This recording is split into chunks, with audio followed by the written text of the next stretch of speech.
जय माता दी दोस्तों, आप सभी का स्वागत है हमारे यूट्यूब चैनल में। दोस्तों, नए वर्ष को लेकर हमारे मन में बहुत सी बातें होती हैं कि इस वर्ष की शुरुआत हमें किस तरीके से करनी है या फिर इस वर्ष की हम शुरुआत बहुत अच्छे तरीके से करेंगे। अपने करियर को कहाँ तक लेकर जाएंगे, कुछ नई उम्मीदें होती हैं नए वर्ष को लेकर। तो आज की इस वीडियो में हम नए वर्ष के यानी 2021 के प्रथम माह जनवरी माह के कर्क राशि फल के बारे में बात करने वाले हैं कि कर्क राशि के लोगों के लिए जनवरी माह की शुरुआत कैसी होने वाली है, कौन कौन से ग्रह आपके फेवर में होंगे, किस तरह से आप अपनी उम्मीदों पर कायम रह पाएंगे, किन क्षेत्रों से आपको लाभ मिल सकता है, कहाँ आपको सावधानियां रखी होंगी। आपके जीवन से जुड़े हर क्षेत्र के बारे में जानेंगे। प्रेम संबंध, पारिवारिक जीवन, दाम्पत्य जीवन, शिक्षा, स्वास्थ्य, करियर, नौकरी, दुकान, हर क्षेत्र के बारे में जानेंगे। तो आगे बढ़ने से पहले आपसे छोटा सा निवेदन ज़रूर है कि अगर आप चैनल पर पहली बार आए हैं तो चैनल को सब्सक्राइब कर लें और जुड़ जाएं हमारे चैनल के साथ। यहाँ आपको समय समय पर सभी प्रकार की जानकारियाँ पहले से ही प्राप्त होती रहेंगी। तो सबसे पहले हम ये जान लेते हैं कि इस महीने में कौन कौन से ग्रह अपनी राशि परिवर्तित करेंगे। तो देखिए, इस नए वर्ष की प्रथम माह में 3 ग्रहों का राशि परिवर्तन होगा, बाकी सभी ग्रह अपनी राशि में बैठेंगे। सूर्य, बुध और शुक्र, ये 3 ग्रह अपनी राशि बदलेंगे।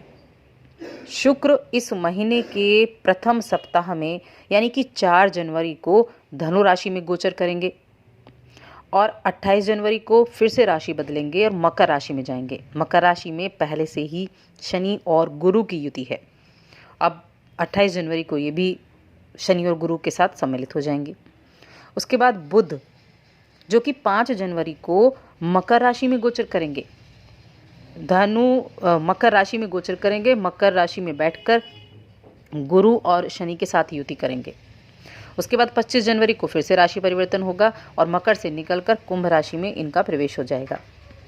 सूर्य की यदि बात की जाए तो सूर्य 14 जनवरी को धनु राशि से निकलकर मकर राशि में जाएंगे, जिसको मकर संक्रांति के नाम से जाना जाता है।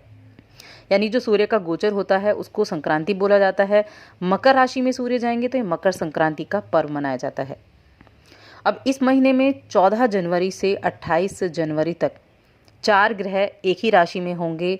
सूर्य, बुध, शनि और गुरु, चारों ही ग्रह बहुत महत्वपूर्ण हैं। जब भी सूर्य और बुध साथ में होते हैं तो ये बुधादित्य योग का निर्माण करते हैं। और शनि और गुरु की यदि बात की जाए तो दोनों ही ग्रह कर्म देने वाले हैं, आर्थिक स्थिति को मजबूत करने वाले हैं, नीच भंग राजयोग का निर्माण कर रहे हैं। और इस महीने के अंत में 5 ग्रह एक साथ एक ही राशि में बैठे होंगे, जिसकी वजह से ये महीना बेहद अहम होने वाला है। अब इस महीने में इन ग्रहों का लाभ आपको किस तरह से मिल सकता है या किन किन चीज़ों में आपको इस महीने सावधानी रखनी होगी। तो इस महीने में सबसे पहले बात करते हैं आपके पारिवारिक जीवन के बारे में। पारिवारिक जीवन कैसा होगा? तो परिवार के सदस्यों के साथ आप कुछ मीटिंग कर सकते हैं या कुछ पुरानी बातों को लेकर गहन चर्चा बन सकती है, गहन चर्चा का विषय आपके लिए हो सकता है और इसमें आपके विचार भी काफ़ी मायने रखते हैं। तो सभी उसको ध्यान से भी सुनेंगे, तो अपनी बातों को आप उनके समक्ष ज़रूर रखें। जहाँ तक सामाजिक जीवन की बात है तो सामाजिक जीवन में प्रतिष्ठा में वृद्धि होगी, सभी आपका सम्मान करेंगे, परिवार के सदस्य भी आपसे खुश दिखाई देंगे। मित्रों के साथ भी आपका रिश्ता अच्छा रहेगा और उनकी शादी का निमंत्रण भी इस महीने आपको मिल सकता है। भाई या बहन में से किसी एक की नौकरी की बात इस दौरान बन सकती है। घर में सब कुछ शांतिपूर्वक, यानी घर में किसी बात को लेकर कोई भी समस्या आपके लिए नहीं होगी। अब व्यापार और नौकरी के बारे में जानते हैं। सबसे पहले व्यापार की बात करेंगे।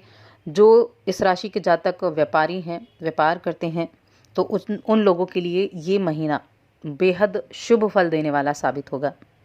इस दौरान आपके मन में कुछ नए नए व्यापार करने के या पहले वाले व्यापार को बढ़ाने के विचार आएंगे कि किस तरह से आप अपने काम को आगे लेकर जा सकते हैं या किस तरह से अपने काम को आप ज़्यादा बढ़ा सकते हैं। और आप इस बात को लेकर काफ़ी उत्साहित भी होंगे, एक नए जोश के साथ काम करेंगे। बाज़ार में अपने प्रतिद्वंदियों से सावधान ज़रूर रहना है, क्योंकि वो आपके नुकसान करने का प्रयास ज़रूर कर सकते हैं। यदि आप नौकरी करते हैं तो नौकरी करने वाले लोगों के लिए काम का बोझ थोड़ा कम दिखाई देगा।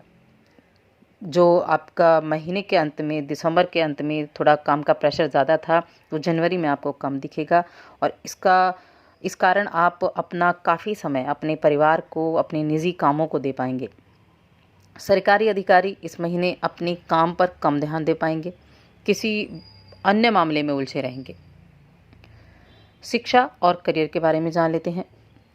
उच्च शिक्षा प्राप्त करने के लिए अगर किसी परीक्षा की तैयारी आप कर रहे हैं तो इस महीने में आप किसी अपने के द्वारा आपको मार्गदर्शन मिलेगा जो आपके बेहद काम आएगा, तो उनकी बातों को आपको ध्यान से सुनना है।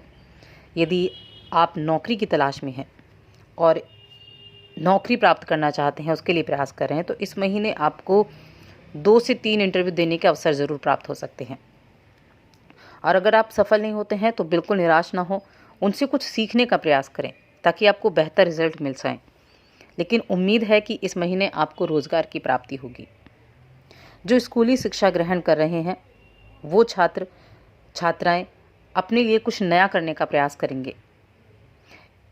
आपको बस सावधानी रखनी है कि आप अपनी पढ़ाई पर ज़्यादा फोकस करें, बेकार की बातों पर ज़्यादा ध्यान ना दें। गलत संगति के मित्रों से दूरी बनाकर रखें, तब जाकर आपके लिए इस महीने शिक्षा में अच्छे लाभ मिल सकते हैं।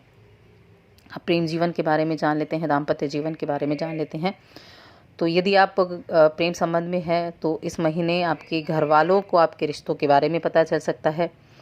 हालांकि घर के किसी सदस्य का सहयोग भी आपको प्राप्त होगा, लेकिन वो इतना प्रभावी नहीं हो सकेगा। अगर आप सिंगल हैं तो और किसी जीवन साथी की खोज में हैं या विवाह के प्रस्ताव आ रहे हैं तो इस महीने आपकी बातचीत शुरू हो सकती है। विवाह के प्रस्ताव आपके इस महीने में आएंगे और वो पक्के भी हो सकते हैं। वैवाहिक लोग अपने पार्टनर के साथ अपने संबंधों को अच्छा करेंगे और उन्हें अच्छे से जानने का अवसर भी आपको प्राप्त होगा। यदि कुछ दिनों से कोई बात आपके मन में है और आप उनसे नहीं कह पा रहे हैं तो इस बात को उनसे ज़रूर कह दें। इससे आप दोनों के बीच आपसी समझ में बढ़ोतरी होगी। स्वास्थ्य इस महीने में अच्छा रहेगा, शुरुआत अच्छी होगी। शुरुआती दिनों में आपका स्वास्थ्य अच्छा होगा, लेकिन इस महीने के मध्य में पेट संबंधित समस्याओं से जूझना पड़ सकता है। पेट संबंधित कुछ परेशानी हो सकती है, जैसे अपच होना, कब्ज़ होना, गैस बनना, इस तरह का परेशानी आपको देखनी पड़ सकती है। इसलिए आप पौष्टिक खाना ही लें। पौष्टिक खाना लेंगे तो सब कुछ ठीक रहेगा। बड़े बुज़ुर्गों को घुटनों का दर्द हो सकता है तो अपने ध्यान आप ज़रूर रखें। मानसिक रूप से किसी प्रकार की चिंता नहीं रहेगी, मानसिक रूप से आप स्वस्थ रहेंगे। कुछ बात होगी जो आप किसी के साथ शेयर नहीं कर पा रहे हैं तो वो आपको परेशान कर सकती है, इसलिए अपनी बातों को शेयर ज़रूर करें। ऐसे में किसी ऐसे दोस्त से या अपने जीवन साथी से या अपने बड़ों से उन बातों को आप साझा कर सकते हैं ताकि आप दुरुस्त रह सकें और आपका मानसिक तौर पर भी आप अच्छे रह सकें। तो दोस्तों, और अधिक ऐसी जानकारियों के लिए चैनल को सब्सक्राइब कर लें और हमारी इस वीडियो को ज़्यादा से ज़्यादा लाइक करें, शेयर करें।